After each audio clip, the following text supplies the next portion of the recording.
Yes, people. What is happening? The Liverpool Prophet back again with another live stream. I hope everyone is doing well. Hope we are all good. Hope you can all hear me as well, by the way. Do let me know in the comments if you can and can't hear me. I'm hoping I don't get no technical issues today. I'm hoping technical everything works fine when it comes to technicality, but I've been having issues the last couple of days with my technical stuff. So if you can hear me or if you can't hear me, do let me know, please.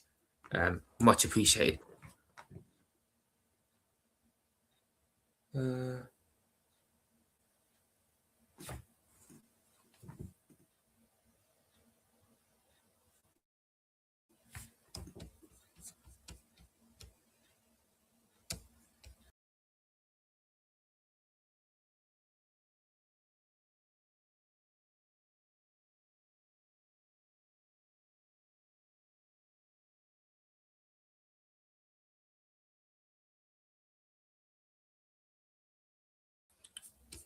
Yo! Apologies, guys. I just lagged out for a minute then. My bad. My bad. Hope you are all well. Yo, big up Night Tom Kid, man. Big up tonight, Tom Kid. Hope you are well. Man said Sue. Man said Sue, you know. Sue! CR77 and that. But yeah, I wanted to discuss a little bit about tomorrow's game. Of course, it is FA Cup weekend, people. So there's no Premier League this weekend. We do have an FA Cup weekend though, however, so it is what it is, man. FA Cup weekend. It is Liverpool take on Wolves again. So we take on Wolves at the Molineux. Just played them the other day.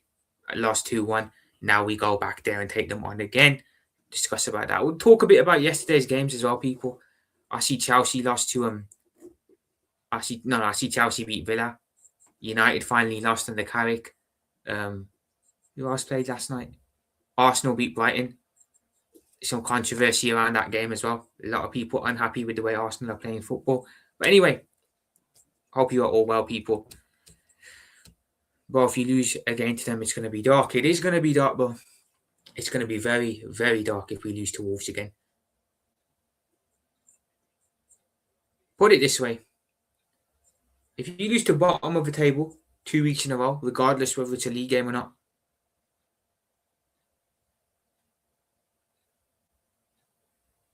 you're in trouble.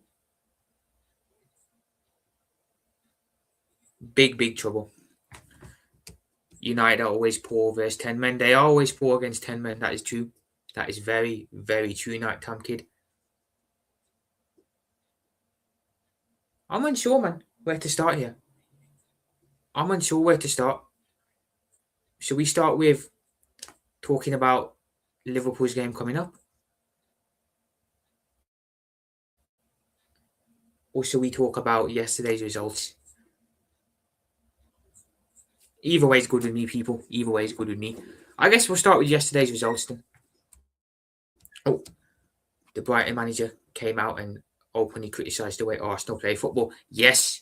I guess we'll discuss this then. Or you want to talk about Liverpool first? Okay, we'll talk about Liverpool first then. We'll get into our game against Wolves tomorrow. Then we'll discuss a bit about the whole Brighton Arsenal thing.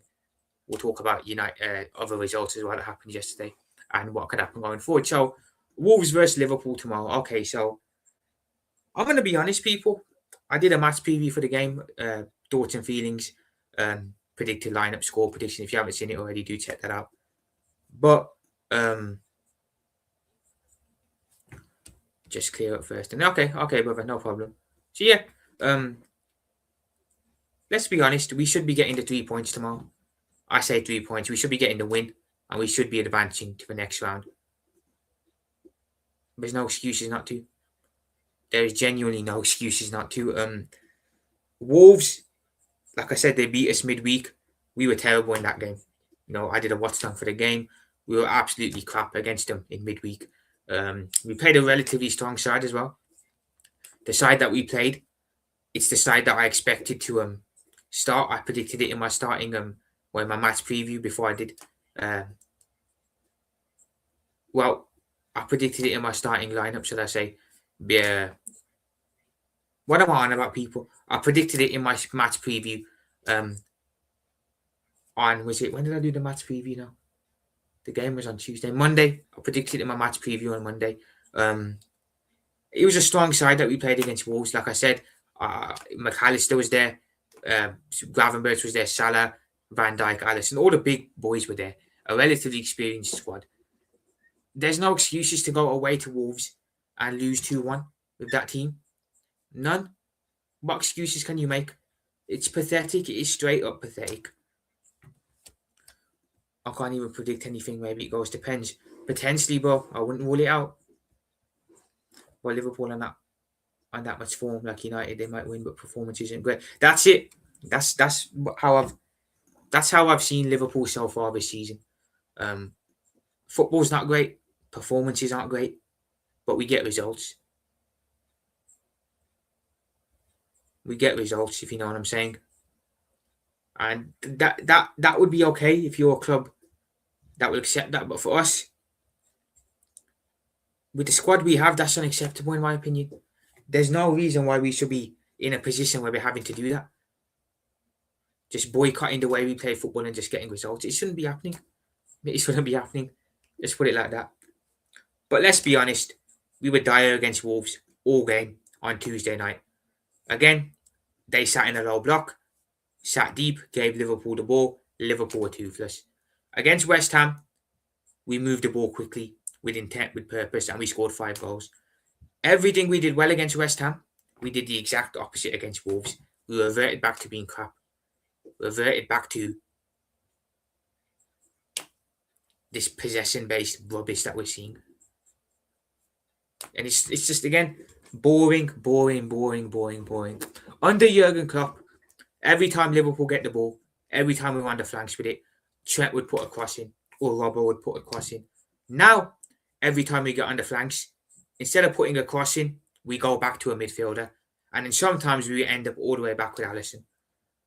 What has happened to the way we play football, genuinely? It's so boring. This type of play will work at a City. If you're Manchester City or if you're Paris Saint-Germain, this type of football works there because you're accustomed to it. I'm not accustomed to seeing a team like that. I'm not accustomed to seeing that style of football. And then people will say to the fans, oh, the fans don't make enough noise in the grounds. They don't back the players. They don't sing. I'm sorry. Look, listen.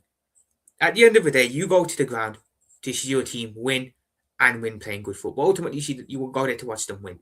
But obviously, seeing good football is just a bonus. Let's be honest. You have to give the fans something to cheer for in a game. You can't just expect fans to be singing and be in full voice. If the performance is crap, if the team aren't playing good football, naturally, fans are not going to sing. They're going to be sat there thinking, what the hell are we watching? And that's what I think has been the case with Liverpool a lot this season. A lot for my liking. Numerous games where the crowds looked dejected, where the fans haven't sung. The ground just looks completely devoid. And that's for one reason and one reason only, because the style of football in the ground is crap. It's crap.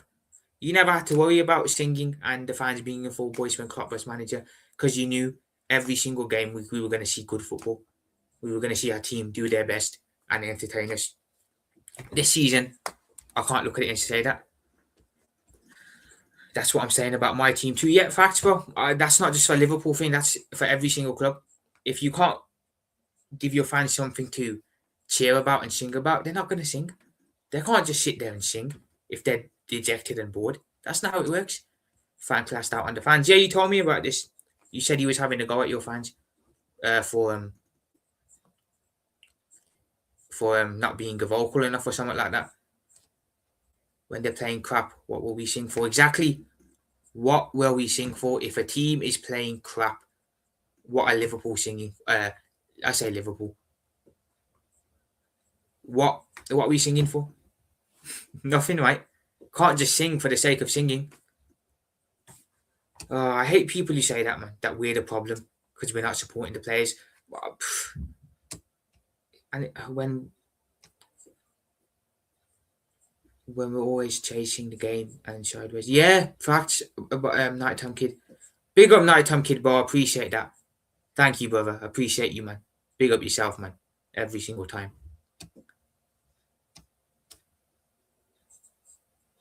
But yeah, look at it like this, people. These match-going fans, not all of them, because a lot of the match-going fans are nice people. But a lot of the match-going fans are also, how do you say the word? Happy clappers, should I say. They accept what is going on. They can't say anything negative about the club, and they just accept what is going on. That's a lot of the match-going fans, right? So naturally, when the team's doing crap and results are poor, they will do anything to deflect away from the manager and the players. In their eyes, they're up there. They're untouchable, right? So naturally, they start pointing the finger elsewhere. And I noticed it a lot with Liverpool this season, where a lot of the match-going fans are trying to blame fans in the ground for not being vocal enough during games or singing, etc. But I don't understand why these managers try it. Yeah, man. Pep's the perfect example, Nightcam Kid. Pep is the perfect example of this. The way Pep plays football, 90% of managers try and do it. Slot is trying to do what Pep does. You know what I'm saying? Who else do we have in the league? Maresca tried to do it. You know what I'm saying? Anyone else out there? A lot of managers try and play possession-based football. The reality is, Pep Guardiola is the master of creating that style of football. No team is going to be able to execute that style as well as he can. There's only two teams in world football that I think I look at and say they play very good possession-based football, and that's Manchester City and Paris Saint-Germain. Anyone else who's tried to do it, it doesn't work. Maresca didn't do it well at Chelsea. Slot isn't doing it well at Liverpool. It doesn't work. It just doesn't work, people. Let's be honest. Angers me, man. Angers me. Yo, bro, really, my fan base, you have some fans who keep quiet when our players are doing rubbish. They do. They're very loud when these players are doing well. I'll use Mohamed Salah as an example here because he's the go-to. When Salah's doing well, a lot of people will come out the woodworks. But then when he's poor, I think people are a bit too quiet. Ultimately, Mohamed Salah is a world-class footballer. He's held to the standard of a world-class footballer, and he himself knows that. So when he's getting criticism, if I was a footballer and I was a world-class footballer, I wouldn't have it no other way. If I'm not performing, I want to be criticised. I want to be criticised because my standards are up here. And if my standards drop, I expect the fan base to hold me to the same standards that I have. You know what I'm saying? Have your own identity well when you try. Exactly. And too much people, in my opinion, try and replicate what Pep Guardiola has done in the game. That's why Klopp was so different. That's why Jurgen Klopp was so unique. Because he came to this league, and when everyone was trying to do what Pep did, he's like, no, I have my own brand, heavy metal, rock and roll football. And now people try and do what Klopp did. You know what I mean? People take inspiration from Jurgen. Ange Postecoglou said on the overlap what he did at Celtic. He took inspiration from Klopp's Liverpool team. You know what I'm saying? Nagelsmann has been influenced by Klopp. So he started his own thing. Be your own identity. And then you know what? People start trying to replicate what you do. That's how I look at it. People don't talk about how Gallagher has been rubbish from the day he came to my club. He's just a bottle of Lookahead bottle. Yeah, Gallagher's a weird signing, but I don't know why Spurs signed him. Firstly, well, he's an ex-Chelsea player, so why would you sign him to begin with? He's an ex-Chelsea player. Why would you sign the guy to begin with? So that doesn't make sense to me. And he's just not a good footballer in general. You know, he was never going to be a good addition for Spurs. Solanke is a good finisher, but he offers nothing more and he's the best. Not said about him, the better. Yeah, I don't want to be bringing up Kolo Muane, but we know what type of business he gets up to, if you know, you know. But yeah, I hear you on that night, Tom Kid. I hear you on that, brother. But again, back to my point about style and what Night Tom Kid just alluded to there. Be your own person. If you have your own brand and style and you hit big and it's successful, people are going to start trying to do what you do. You don't want to be someone who does what other people do. You want to be unique, different. That's why Pep and Klopp go so well with each other. They're polar opposites. Pep plays a completely different way. Klopp plays a completely different way. I don't respect Arne Slot because he just tries to replicate Pep. He tries to do a cheap knockoff version of Pep football. I don't respect Enzo Maresca because he does the same thing. I don't respect. Who else tries to play? Who else is it? There's a lot of managers out there that will try and replicate Guardiola's system. Can't do it nowhere near as well, but they still do. It's the Guardiola influence, isn't it? The influence that he's had on the game, I suppose. And again, that's why he's one of the greatest of all time. That's why he's classed as arguably the greatest of all time. Because he's influenced the game to a point where people are trying to replicate his style of football all over the world. You know what I'm saying? But yeah, be your own person, man. Have your own way. Be unique. You know what I'm saying? I can respect Ange to an extent because when he came to the league, it's in an era where everyone's trying to replicate Pep. He did something different. You know what I'm saying? Another thing is that you need the type of player that fits the system with a style of play. Not necessarily over time, to be fair, boss, Nighttime Kid. Not necessarily over time. When Klopp came to Liverpool, he didn't have any players he needed to play his system, but he still made it work. For me, the real elite top managers can work with scraps. They can do it without their players, which is what Jurgen did with us in the first couple of years he was here. As great as Pep is, and he's one of the greatest of all time, he needs funds. He can't do it from scraps like Jurgen can. Ange, again, another one. If Ange is backed in the market, he can do well. His style of football can work. It's good on the eye, but he needs players to play his system. He can't work from scraps. There's only a certain couple of managers who can work with scraps. And for me, those are the unique type of individuals that can work with nothing, with players that don't fit their system and still have them balling out. For me, if you need players, I still look at you as a good coach. You're still a great manager. But I prefer the ones who can do it without their players. Bro, Zidane proved that just keep. Exactly, bro. Zidane didn't have to do much coaching. He had a very, very good side at Madrid. Won 3 UCLs in a row. Didn't have to do much coaching. You know what I'm saying? Sometimes you just need to be a motivational speaker. Especially if you're an interim coach. If you're an interim manager, you don't have to be a tactician or nothing like that. You just need to be a good motivational speaker. Exactly. Just give the ball to CR7 and he won 3 UCLs in a row. I'm saying now Zidane's considered one of the all-time, not just as a player, as a manager too. You know what I'm saying? So you don't always have to be a master tactician to do well as a manager. You know what I'm saying? I think sometimes you got to be, you can either be like a Pep where you're mad tactical and you kind of see everything as a game of chess, or you can be like a Jurgen Klopp, I'll use him as an example, who's very, very high energy, energetic. His game is more about passing than it is about tactical aspects. I think that's what Slot is. Slot is more of a tactical manager than he is a man manager. And for me, it can work, but it can't work. I prefer to have a manager who gets my club. The reason I don't like Enrique is that we haven't seen him with a struggling team and a team that doesn't have less funds. So, you know what, Nighttime Kid? You make a good point there. At Paris Saint-Germain, it's very easy to do well because you're backed with a lot of money in the market to get whatever players you want. So it would be interesting seeing Luis Enrique come to a Liverpool, for example, or a Manchester United. And it'd be interesting to see whether he can get a tune out of those clubs. It'd be very interesting. Can he work from scraps? Or is he another one of the checkbook managers that needs money to succeed? He does. He has all the funds and he has world-class players. But can he do it without world-class players? That's the thing.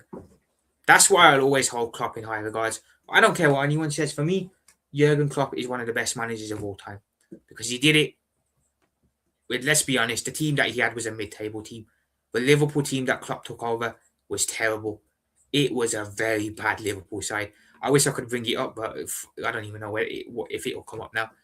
If you look at it, Nighttime Kid, you might remember or not, Klopp's first game was away at Spurs. That lineup was terrible. And he still managed to do well with it. So those are, for me, the Don managers, isn't it? Enrique, whether he can do that or not remains to be seen. Because he's, like you said, he's been at Paris Saint-Germain and he's had everything given to him. At Barcelona, similar situation. Pep needs stuff given to him to succeed. And looks like he's another one who needs stuff given to him to succeed. But can a manager work from scraps? Can you take a box of bricks and turn it into metal, should I say, with just bricks? It was a terrible lineup, brother. It was a long time ago, yeah. It's crazy how long ago it was.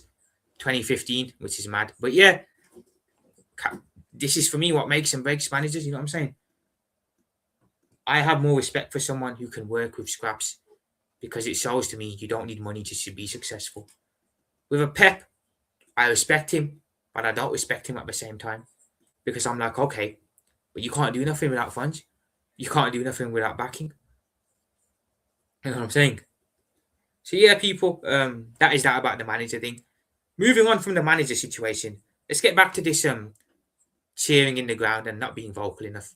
Okay, look, how about directing your anger that you have at the team and the manager, which is clearly what you're angry about. So why not just call it out and just direct your anger at them? Why has it always got to be?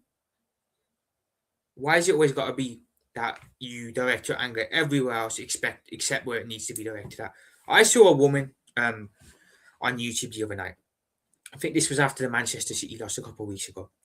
And she was on there saying, if fans walked out with 10 minutes to go, then they're not true fans. They're not club.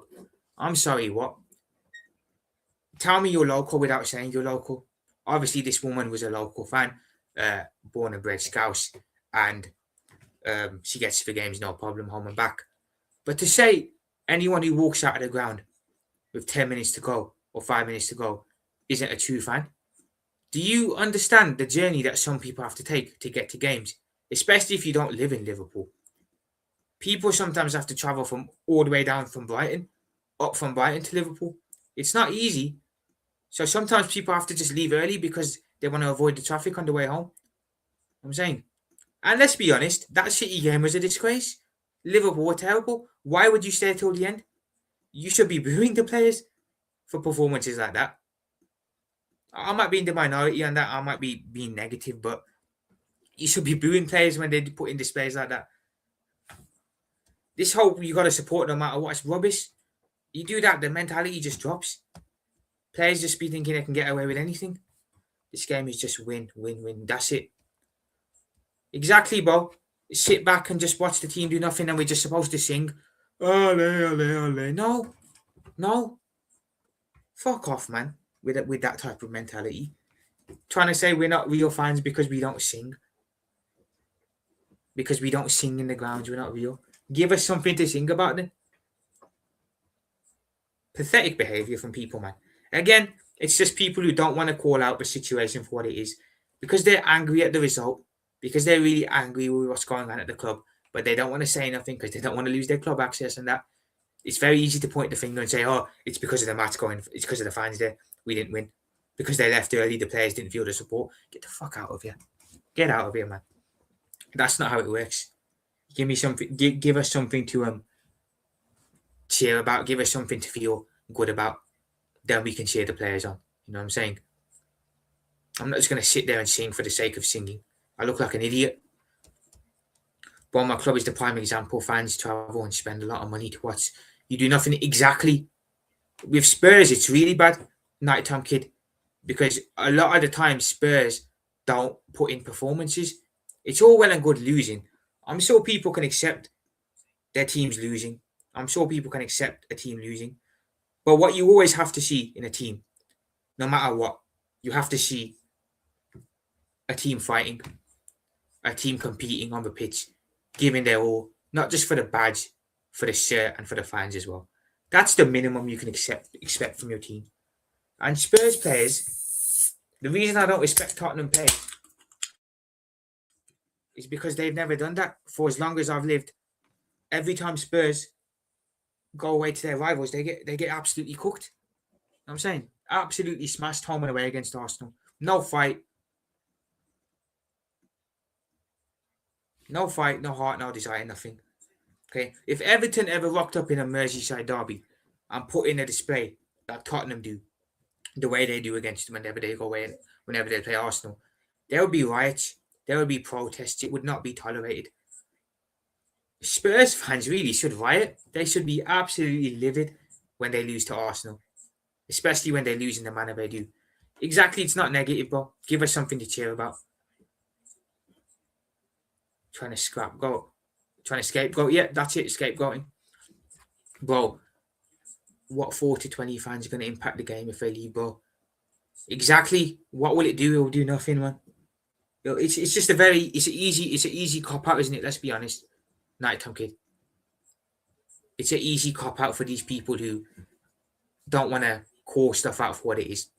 Easier to point the finger at people like us who don't live in the city than actually look inside where the problem is really are. The players are playing, not the fans, bro. Exactly. The players are playing, not the fans. But we're the ones spending money. We're the ones putting money into the club. The cheek of these the football clubs, I swear at times, the cheek of football clubs to charge so much for merch and everything, and then be a club like, let's say, a Tottenham, for example. It's incredibly cheeky, man. Fleecing people out of money. It's only in recent times we started bending over our rivals' paws. To be fair, for as long as I've known it, Nighttime Kid, maybe not at home, but away from home at the Emirates, you never do nothing ever. Like the only decent result I've ever seen you get at the Emirates was under Pochettino when you do 2-all in 2019-20, and then under Ange as well 2 years ago when you do 2-all. Other than that, every time you go to the Emirates, I've seen Tottenham get spanked. You know what I'm saying? And now they get spanked at home as well against Arsenal. It's basic principle. It's a derby game for fuck's sake. It's a derby game for fuck's sake. So some heart, fight, desire, and everything. My head was gone after the Arsenal game. Listen, if we lose to United and Everton, my head's gone as well. My head's on Mars, literally. You know what I'm saying? You don't see me angry unless we lose to one of those two. So I don't blame you, to be fair. Big up AJ, bro. Big up to AJ. Hope you are well, brother. Big up yourself. If Wolves knock you out, will Slot get sacked? No, he won't. He won't be sacked until the summer, bro. If they were going to pull the trigger, it would have been time ago. He'll be replaced in the summer, I think. So even if we get knocked out, he's not going nowhere. But yeah, again, where's the fight? Where's the heart? Where's the desire? You know what I'm saying? I said this to Joshy J the other day. Big up to Joshy J, by the way. I said it in his chat the other night, 2-3 nights ago. I'm shocked that Tottenham are in a relegation battle. I'll be honest, as a neutral fan, I'm shocked that they're in a relegation battle. For as long as I've known, they've always been a club that never won nothing, but they've always been a Big Six club, right? The fact that they're in a relegation battle, being a so-called Big Six club, it's a joke. And it's bad enough happening one season, but for it to happen 2 seasons in a row, back to back, to be in a relegation battle 2 years in a row, back to back, that screams something's wrong at the club.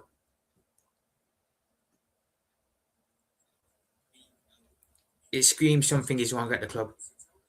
Let's be honest, it screams. United last season were mid-table, but they've improved this season drastically. Now they're sat third currently. Tottenham haven't really improved. They've just gone backwards. It all goes back to the owners at the end of the day, doesn't it? Boss the Blue. Boss the Blue. Nighttime Kid. It always goes back to the owners at the end of the day. I actually don't think FSG are bad owners, personally. I might be in the minority there, but I've always said that if FSG spent a bit more money in the market, they'd actually be good owners and I'd like them to stay. You know what I'm saying? Because they run the club well, in my opinion. They run everything else well. The only issue I have with FSG, and always has been, the fact that they don't spend enough money. And if they did that, they're not bad owners, in my opinion. You see what good signings can do. Look at United, bro. Exactly. Good signings can make a big, big difference. A big, big, big, big, big, big difference. But then again, Tottenham have always been a club that don't really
I should be back if you can hear me. If not, let me know.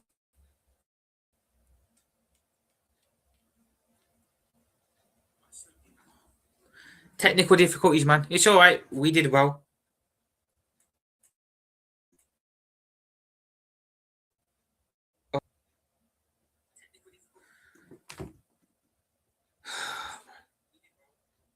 For 30 minutes, we did well. Whatever, man. It looks like I'm lagging now as well. Am I lagging, people? Let me know if I'm lagging or not. 30 every stream. This is happening, man. Every stream. Appreciate that, AJ. Big up yourself, man. Appreciate that, brother. If you don't go, if you do go down, you won't come back straight away. I can hear that. I think Spurs will struggle to come back if they do go down. We would come back up. Well, potentially you'd come back up, yeah. But if we go down, yeah. If we go down, that's alone makes the owners wake up for once. Potentially, it could force your owners to sell. Who knows? We would lose funds in sponsorship deals. Yeah, definitely. Cheers, nighttime kid. We did well, man. For 30 minutes, I didn't have no issues. I'll take that as a win. You definitely lose funds. That alone will make them lose their head because all they care about is money. Yeah, to be fair, you make a good point there. You know, maybe that will force change. Yeah. Big up Ryan, brother. Big up Ryan. Hope you are well, man. Big up your damn self. How you feeling for the Wolves game tomorrow? Well, the second game against them, against you guys, the FA Cup one this time around. How you feeling ahead of it, brother? Do let me know. Yeah, big up Ryan, man. Big up to Ryan, the Wolverine. big up. But yeah, I guess we'll talk more about this Wolves game then now. Look, on Tuesday night, deservingly, Liverpool lost because we were crap. We were absolutely diabolical.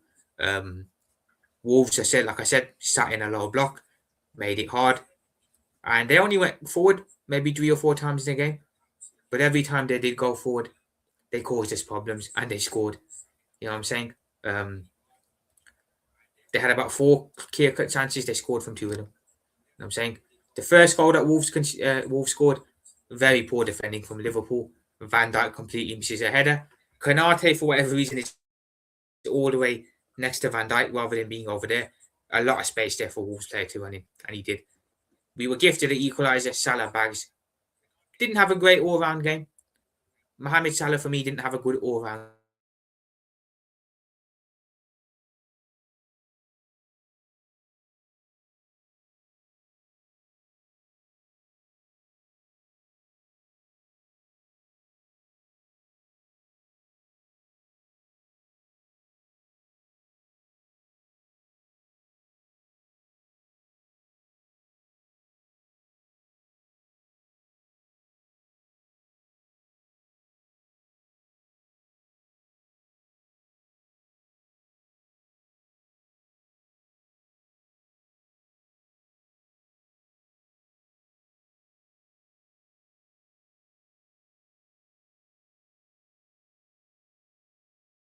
clicked the wrong button there by accident. My bad. But yeah, we didn't do enough to win the game. We should have pushed on after the equaliser. Didn't push on. Whatever is what it is, man. So yeah, and then Wolves score in the last minute. Deflected goal. Took a deflection off Gomez, I believe it was. Went into the net, and Andre shot, and Wolves win 2-1. So overall, let's be honest, they deserved the 3 points. We didn't. Everything that Liverpool did well against West Ham away, we did the complete opposite against Wolves. So yeah, and now we play Wolves again tomorrow in the FA Cup. So this game will be a lot more interesting, in my opinion. It'll be interesting seeing what Liverpool team the manager goes with, what team Stock goes with, should I say? And it'll be interesting seeing what team Wolves go with. I don't know how Wolves will line up for this game. I'm not sure if Wolves will if they'll go with a strong team or a weak team.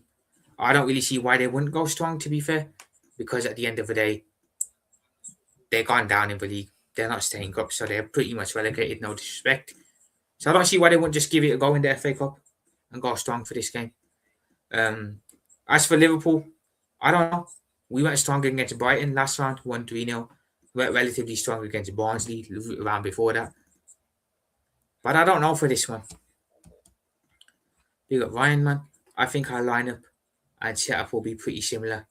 Hoping Rodrigo Gomez and Toulouse start the game instead of Armstrong and Doherty. Would love a cup run, but again, I expect Liverpool to win. I do I expect us to win? I think we will be back for this game. I expect Liverpool to be back for this game. I think we need to put right the game down.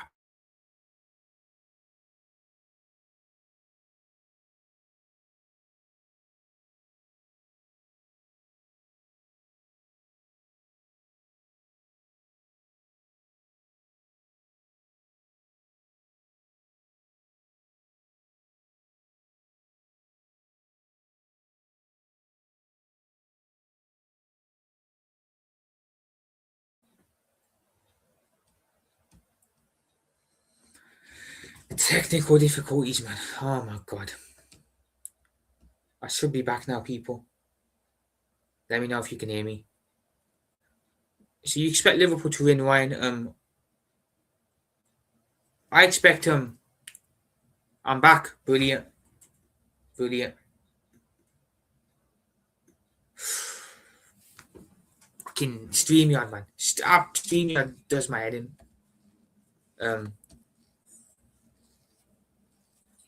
I think okay, so you expect Liverpool to win. I wouldn't be so sure, to be fair. You know, I didn't expect us to lose. I didn't expect us to lose the league game to you guys, and we did that somehow. So I wouldn't rule it out for you to get a result, but if we go strong, which I hope we will, I think we will get the job done. I'd rather win this game than the league game, to be honest. To be fair, that makes sense. You're down and out in the league. You probably would have taken an FA Cup run. You know what I'm saying? And cheers, guys. Back now, still. Yeah, you go from having 0 technical difficulties to then having 3 or 4 in quick succession. You know what I'm saying? But yeah, I'm not going to be on for too much longer, about 20 more minutes or so. But yeah, people, I can predict kind of what Liverpool will line up with. Like I said, I expect Slot to I expect him to go strong, but will he go strong? I don't know. I genuinely can't sit here and say he's going to pick a strong lineup because I don't trust him. I was hoping we could do a Wigan, get relegated, and win the cup. What would happen if Wolves did get relegated but they won the FA Cup? Would that warrant them being able to stay in the league, or how would that work? I'm sure you get some sort of reward along with winning the trophy. Well, I'm still hoping. Never say never, man. Never say never. You know, anything is possible in football. You know what I'm saying? Anything's possible. I think you're not too far off you're not too far off Burnley now points wise. So maybe Wolves can have a push towards the end of the year to stay up in the league as well. Who knows? Who knows, guys? Never say never. But yeah, we got to put it right. You can't lose in quick succession to Wolves twice in a week. You can't. I don't care if it's an FA Cup game, a league game. Don't lose to them twice. I think we'd get Europa League right, not 100% if anything changed with relegation. That would be so weird. That would be so weird, Ryan. You'd be in the Europa League, but you'd be in the Championship at the same time. That feels so off. But yeah, it'd be. I don't think we've ever seen that, have we? Ever seen a team get relegated and then they still play European football, Europa League, Conference League, Champions League, whatever? Don't think we've ever seen that. Thoughts on team implementing nutrition clauses in contracts to stop players starving themselves for things like that. I'm not too sure how I feel on that, but I think it's a good thing, probably. That's probably a good thing. Flying the wall. Yeah, that would be insane, actually, with all the games. Yeah, bro. It would definitely be insane. 100%. But yeah, I don't know how Wolves fans feel about this game. Obviously, I've got Ryan's opinions there, but you know, I know a lot of Wolves fans were well over the moon with the victory.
Guys, apologies, man.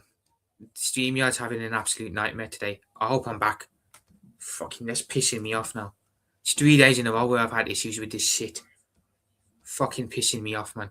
Big up to Joshy J, man. Appreciate. Yeah, man, no problem. Always happy to help one of the brothers out. Big up. Big up Joshy J. Just get to the comments quick. Yeah, Josh, it's been doing it all week, brother. Either it's my sound cutting out or it will lag me out of the studio. I don't know if it's a StreamYard thing or it's a Wi-Fi thing, but something's wrong somewhere. We're over the moon with any positive result right now. This season has been horrendous, but at least we're going out swinging just the same. We couldn't perform a month or two earlier. I agree, Ryan. At least you're showing some fight now, but it is kind of too little, too late to an extent, right? But nonetheless, you're showing some fight. See, this is why I try not to make my live streams for too long because I know StreamYard will end up doing something mad. It is expeditiously cooked. It hasn't happened to no one else, only me. So is it a StreamYard thing? Is it a Wi-Fi thing? I don't know. Guys. Absolute rubbish, man.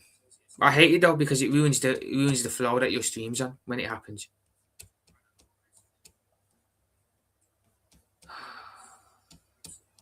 Sorry, I'm just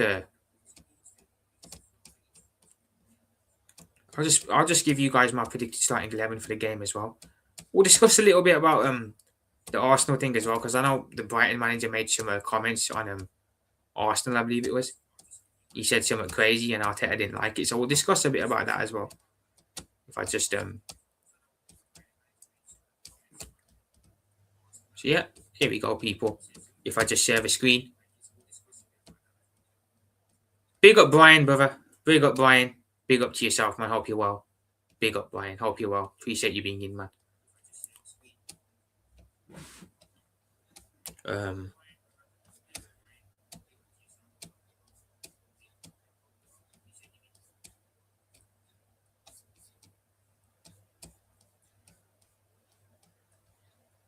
You never seem to lag when you're talking, so I'm not sure if it's an internet issue. Big up Brian. Honestly, Ryan, I'm feeling it's an internet issue because I don't lag. The sound just cuts out for some reason. The sound just for whatever reason cuts out whenever I'm speaking. So I think it is a connection issue because my Wi-Fi bars are on 3 right now. But when it drops to 2, that's when the sound usually cuts out. Yeah. Yeah, bro. I hear it, the sound. Yeah. It's annoying, man. It's annoying. But at least it works for the majority of the stream, I suppose. But yeah, I'll give you guys my predicted lineup for the game. In goal, I think it'll be Mohamed-Ashvili. I can't lie. I don't see Alisson getting a start in this one. I think it's a perfect opportunity to rest Alisson. So I'll go with Mohamed-Ashvili in goal.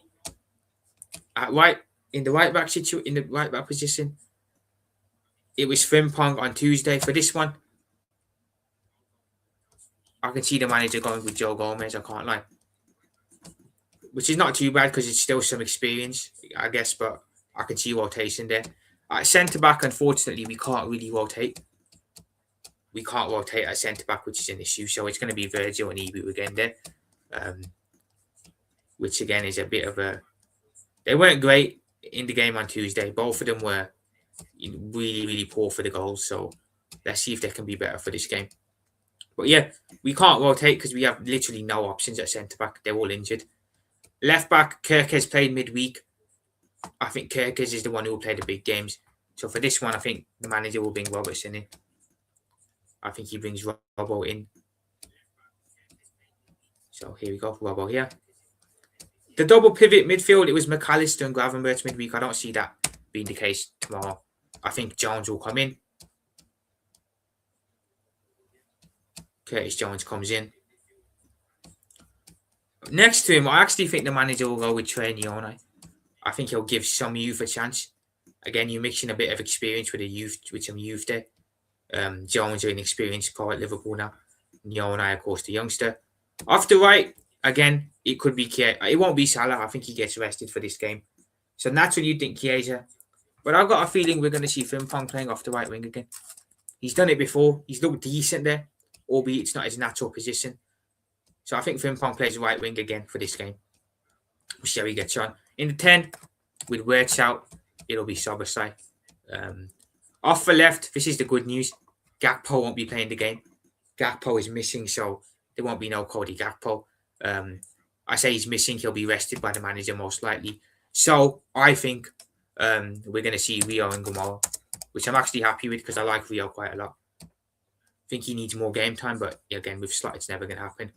Up top, unfortunately, we can't rotate because Isak's injured, so it's going to be Ekatike again, do the centre. So yeah, guys, this is pretty much my predicted starting 11 for the game against Wolverhampton Wanderers tomorrow. As you can see, it's very, very different to the one that played against Wolves midweek, but I think the manager rotates. I can't lie. I think he shouldn't rotate. I like him to go strong again, but I just see him being stubborn and being an idiot again and rotating. I think places that I'd rotate the team in, I definitely rotate at left wing. I definitely rotate at goalkeeper. I definitely rotate at left back, midfield. But again, for the majority of it, we should be playing a strong side tomorrow because we need to win. Like I said, with the money we spent, we can't afford not to win a trophy. You know what I'm saying? It still won't look good on paper that we spent 400 mil only to win an FA Cup. It won't. It won't look good at all. But at least we'll have won something, if you know what I'm trying to say. Ultimately, only thing that's going to save Slot's job is if he's able to win a Champions League, which I don't think he'll be able to do this season. However, if we win an FA Cup, at least we'll have something to show for this diabolical season that we've had, if you know what I'm saying. Again, you don't really play Alisson in cup games. That's been a thing. That's always been a thing, to be fair. Alisson don't play cup games, which is why I was surprised when he played the last one against Brighton at home. I wouldn't have played Alisson in that game. Mohamed Arshavili has been kicking off recently, saying that he feels like he's being disrespected at Liverpool. He's saying that he's getting upset over the fact that he's constantly the number 2. You've come to a club, mate, where we've got the best goalkeeper in the world, so you're not going to get much game time. You know what I mean? So what happens with Mohamed Arshavili is going to be interesting. Will he go out on loan? Will he stay? Whatever happens, and I'm not going to cry if he goes, because he can easily be replaced. He's a number 2 keeper, for crying out loud. He's a number 2, so we'll see what happens with Mohamed Arshavili. But I'd start him for this game 100%, and I'd give Ali a rest. I'm okay with switching the right back position up.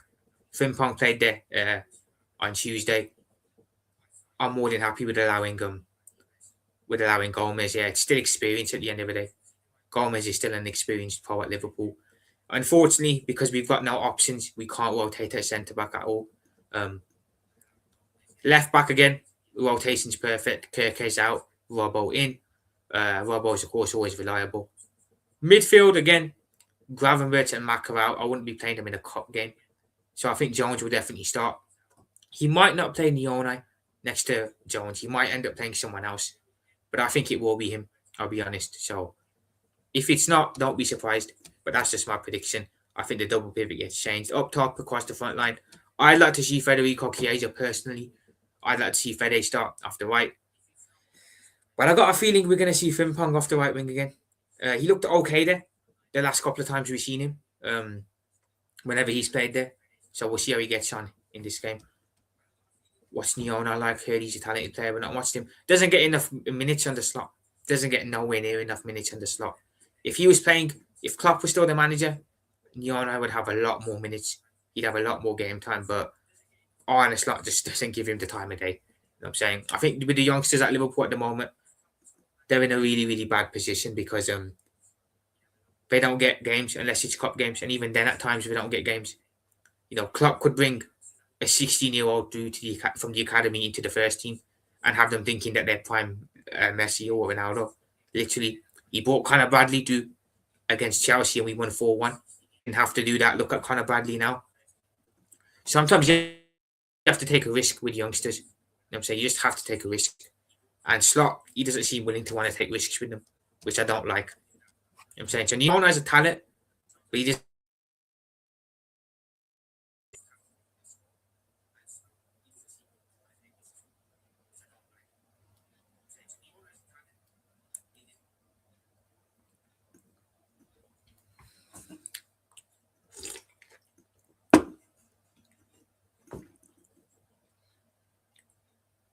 But yeah, guys, and then moving up top, of course, you got Frimpong off the right.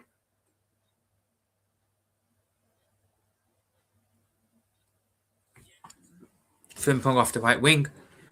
In the 10, Wirtz, of course, is still out injured, so it won't be Florian Wirtz there.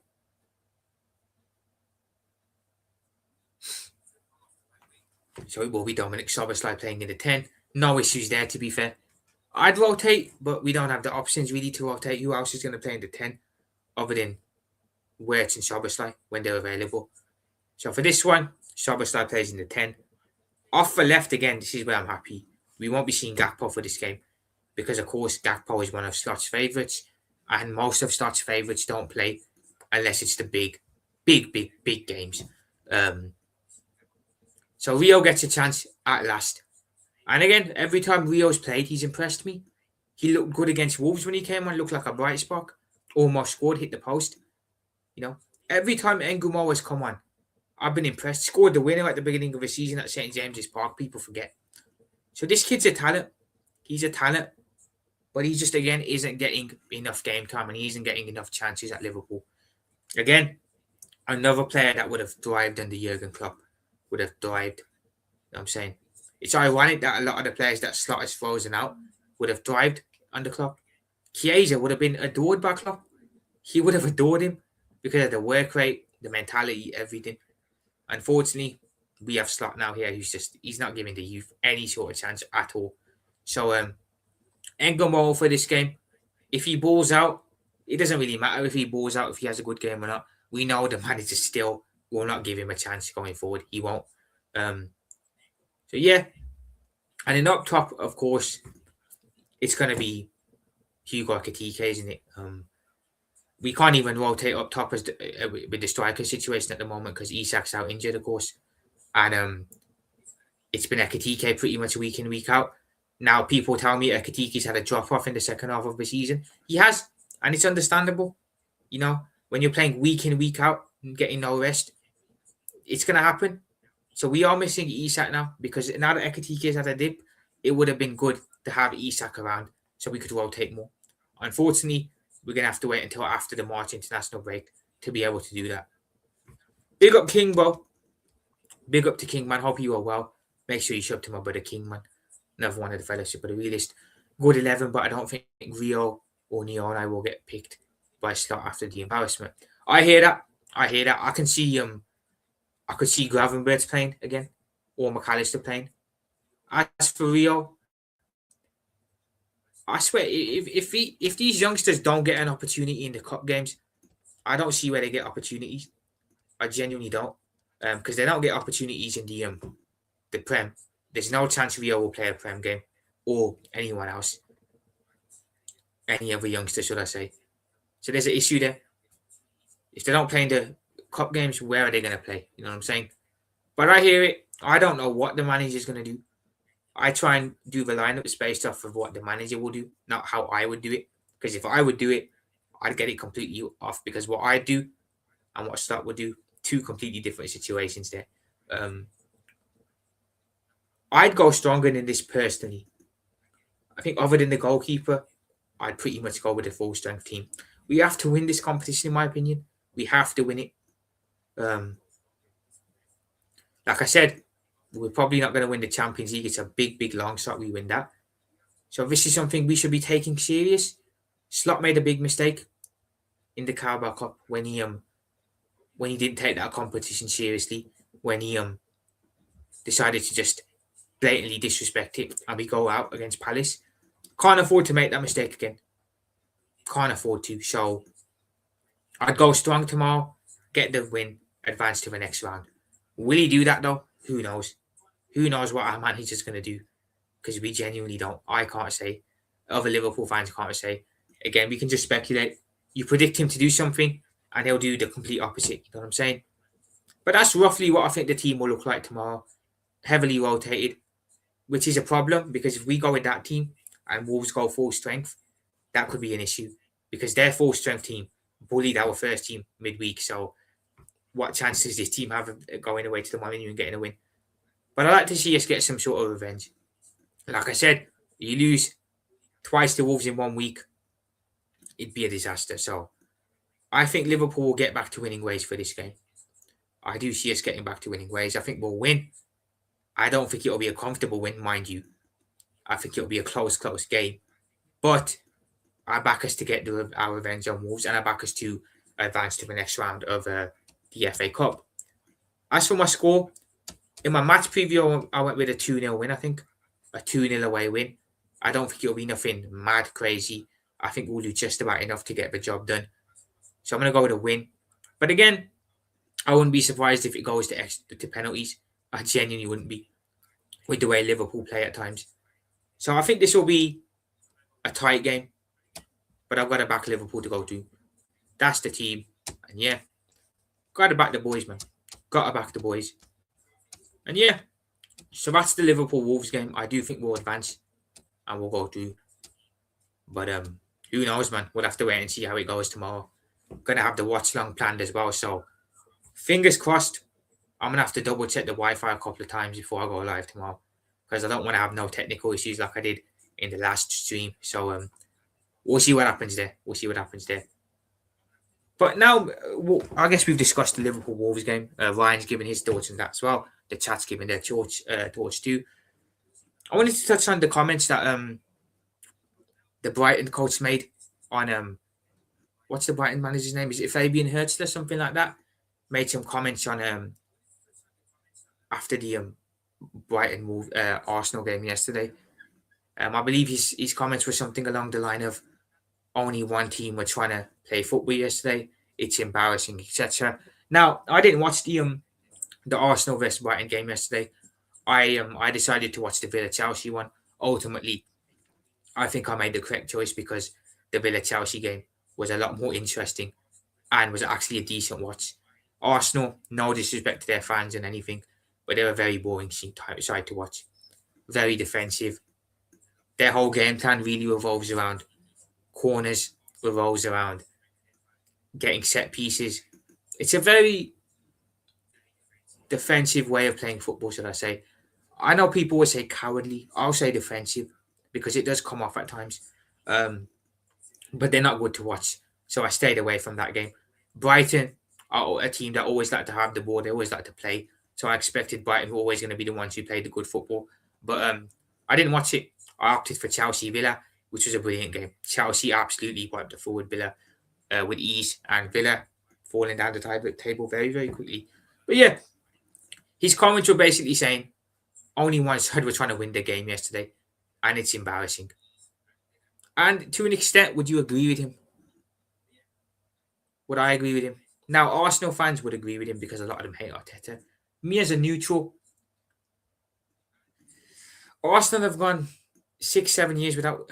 Just said 6-7. My bad. Arsenal have gone a couple of years now without winning a trophy.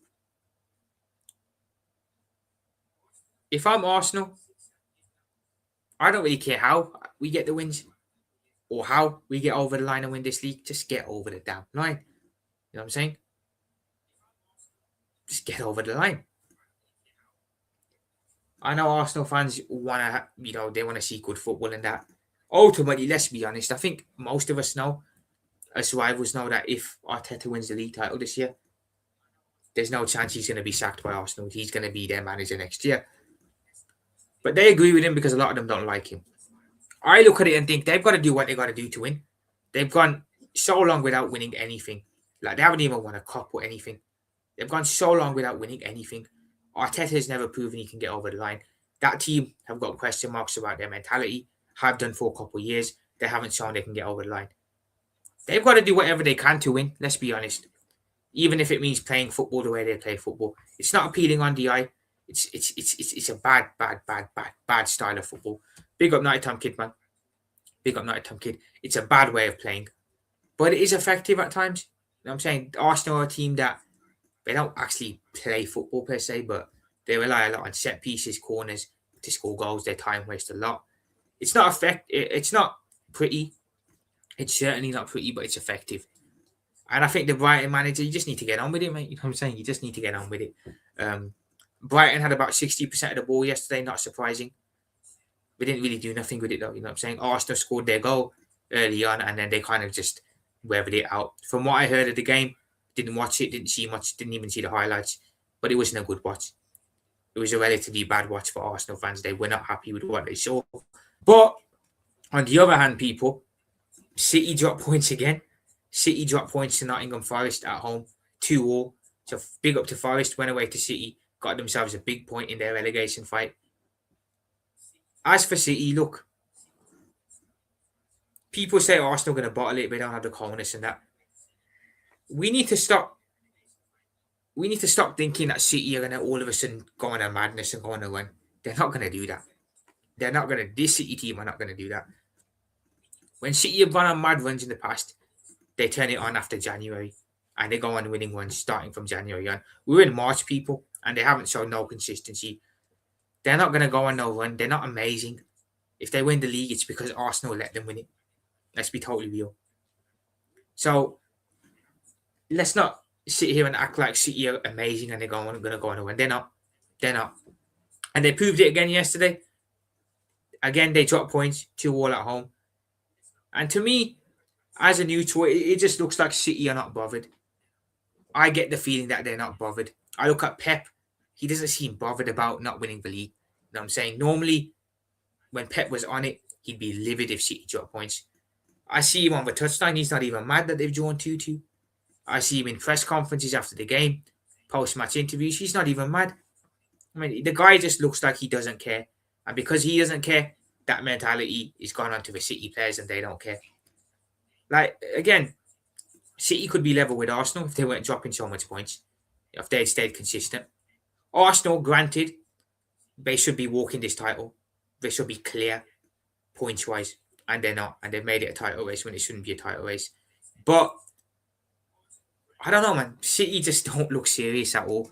You know, I think Arsenal will win the league, but I think it will be because City have allowed them to win it because they're not serious. And vice versa, if City win it, it's because Arsenal allowed them to win it because they're not serious. Both these teams are crap. Let's be honest, they're both crap. This is a pathetic title race, if we're being honest. When we've seen real title races down the years, this is a pathetic one. It's going to come down to, out of these two clubs, who's the least shit. Whoever drops the least amount of points. I still think both clubs are going to drop more points yet. City and Arsenal. I know Arsenal don't have hard games on paper coming up, bar the City one away. But chances are they drop points in the game you're going to expect them to drop points in. City have still got a couple of hard games coming up that I think they will drop points in. So both sides are still going to drop points. It's a question of who's less shit and who's the most consistent. You know what I'm saying? Whichever team drops the least amount of points will be the ones lifting that Premier League title up at the end of the season. Would that be City? Would it be Arsenal? I think it will be Arsenal because, like I said, I think Arsenal just look a tad bit more serious than City do. Arsenal, again, dropping a lot of points, but I just feel like they're a tad bit more serious. And they have more to prove as well, let's be honest. Arsenal have a lot more to prove here. Arteta's never won nothing. He's got to prove he can win something and get over the line. Arsenal players haven't won anything. They've got to prove they can do something, win something and get over the line. So they have more to prove here this season. They have more to prove. So I think they look a tad bit better than City currently. You look at City, not looking serious. They don't really have nothing to prove either, let's be honest. Pep has won this league more times than I can count on my fingers. City, their players have won everything there is to win, most of them. They're winners, they've done it, been there, done it. You get that sense that they're kind of a bit bored. That's what I kind of get. They're bored. Pep looks uninterested. Like I said, he looks like he doesn't care, which is crazy. But yeah, this title race is interesting. City drop points, Arsenal win. Gaps back to 7 points. And it's in Arsenal's hands now. You know what I'm saying? I believe it's 7 points now. If City win their game in hand, I think it goes to 5 points. And then even if City beat them at the Etihad, Arsenal are still 1 point ahead of them. So either way, it's in their hands. They've got to just win as much as they can. How it goes, we'll see. We'll see, man. We will see. But you ask me now, City are jokers. They are jokers, bro. This season, they're not serious, man. They're not serious. People need to stop. People need to get it out of their head that they're going to go on this crazy one. And they're going to start cooking all of a sudden. This City team are not the City team of 2-3 years ago. They're not. They're not going to do this. If they were going to go on a run, it would have started in January. We're in March now. And they've sold me nothing. I still think they'll get second, but Pep's not serious, bro. And again, that just furthers my my feelings that he's going to leave at the end of the season. Because if he wasn't going to leave, if he was going to stay, he'd look more bothered. He'd look more upbeat. He doesn't. So for me, that just shows he's off in the summer. I'd be very surprised if he's still the City manager next season. Bro, new signings, the only reason why they're in the title is facts. Facts, Nighttime Kid. They've been poor. Obviously, they've been much improved from last year because City were very bad last year. But they're still poor this year, you know what I'm saying? Compare this to City teams from a couple of years ago. This is a sell of that team. Pep is a sell of himself from a couple of years ago. So he's not bothered. Arsenal look a bit more bothered. That's all I can really say about this. They look a little bit more motivated. But not by much, though. But again, this is Arteta's to lose. He has to prove he can get over the line. Arsenal players got to prove they can get over the line. You know what I'm saying? And if he wins the league, let's be honest, he's staying. He's not going nowhere. You know what I'm saying? He's not going nowhere if he wins the league. So Arsenal fans better strap in, man. You guys better strap in because you got another couple of years of this if he's still here, which he will be if he wins the title, I think. But yeah, title race getting interesting again. Goes back into Arsenal's hands. Let's see if they find a way to screw this up again. Let me see Arsenal's fixtures. They've only got City away to play. City's the only team. City away, that's it. They played every other Big Six club. And yeah, other games of the weekend, Chelsea absolutely obliterated Villa. Big up to Chelsea, by the way. A big performance and a big win. They went 1-0 down, but they didn't really crumble. They continued playing ball, and they absolutely smashed Villa to bits in the end. Villa was shocking, let's be honest. Absolutely diabolical. A home performance in a big game where you've not been good recently. You have a chance to turn it around, and you put in a display like that. They're in free fall, Aston Villa. They're in big, big trouble at the moment. Chelsea, they've got absolutely smoked against. Now they go away to Old Trafford. Not this weekend, the weekend after. A place where they don't win traditionally. So I think they're going to drop out. I think they're going to drop out of this top 5, and I think they'll probably win Europa and qualify for the Champions League that way. But they got absolutely obliterated by Chelsea. Big up to Chelsea. A good bounce back from there. Obviously, disappointing result at the Emirates against Arsenal on Sunday. But yeah, it's mad. Villa, again, had a good start. Then they fall off. I'm saying. Chelsea, Liam Machinia doing his thing. Big result for him. Big result for Chelsea as well. And yeah, Chelsea win.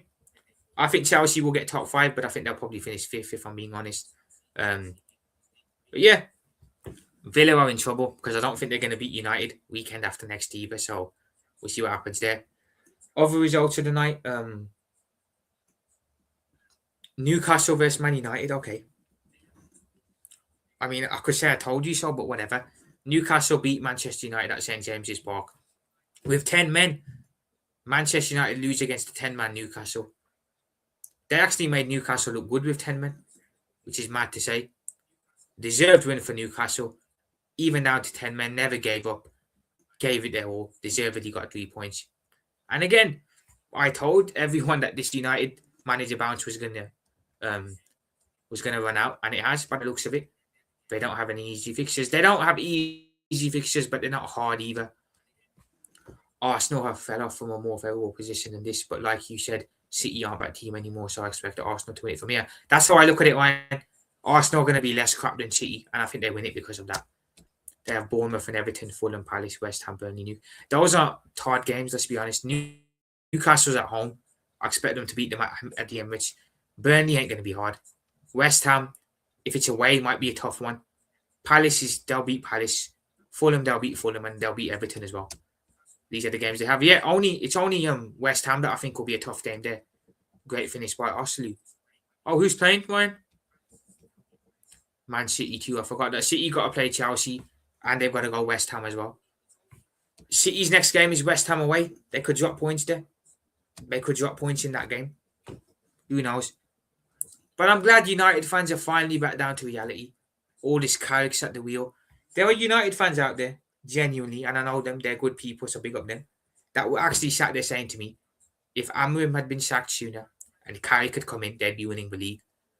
Are we forgetting that Michael Carrick is an unsuccessful Middlesbrough manager? The guy got sacked from Middlesbrough because he was unsuccessful.